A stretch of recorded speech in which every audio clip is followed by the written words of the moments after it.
When German U-boat 864 sinks in the closing stages of World War II, she remains hidden in the darkest depths of Norway's North Sea for over 70 years.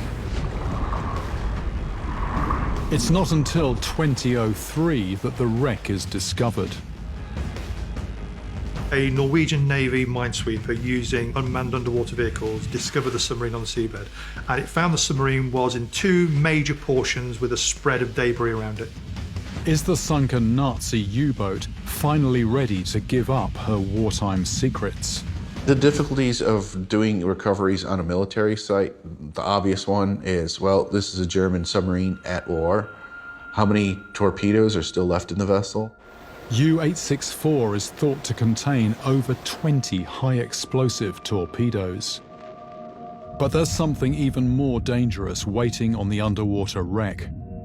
By 2003, Norway is in possession of the original 1945 manifest for the Nazi sub's final voyage, and it reveals a particularly sinister cargo: mercury. 1,857 canisters, which equates to over 65 tons, enough poisonous liquid metal to cause an environmental catastrophe, and once in the food chain, a serious danger to human life. Mercury is a neurotoxin. It's bad for the brain, for your neurosystem. It can cause dizziness, loss of function in your muscles. You can't walk, you can't talk, slurs your speech. Before they can even think about recovering this lethal liquid, scientists face a more immediate challenge. A major problem with the project is that the submarine is lying on the bottom of a shelf. So it's sloping off into the deep Atlantic. Part of the submarine could actually slide to a deeper depth. If the U-boat slips, it could release all the toxic mercury into the sea, potentially poisoning an entire ecosystem. And it's not stable. At any time, it can kind of fall apart. Something has to be done. So the key thing to start with is to actually stabilize the submarine. So a platform, a shelf, is being built underneath the submarine. The operation is further complicated by the depth of the wreck. At over 500 feet down, it's too deep to send divers. So a brand new remote system is designed to stabilize the sub using gravel ballast.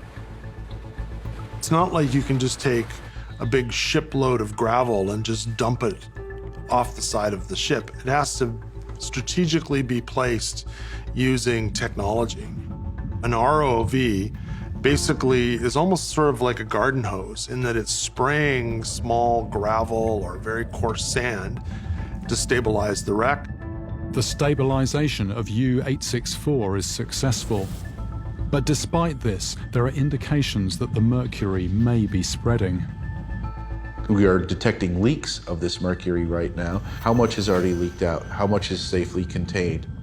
The recovery process itself might actually spread the mercury around. You might disrupt the canisters, you might break them. So it's a catch-22. If you do, you could be damned. If you don't, you could be damned. But the salvage team think something even more deadly may be on board. So the speculation at the time is that the U-864 could have been carrying enriched uranium.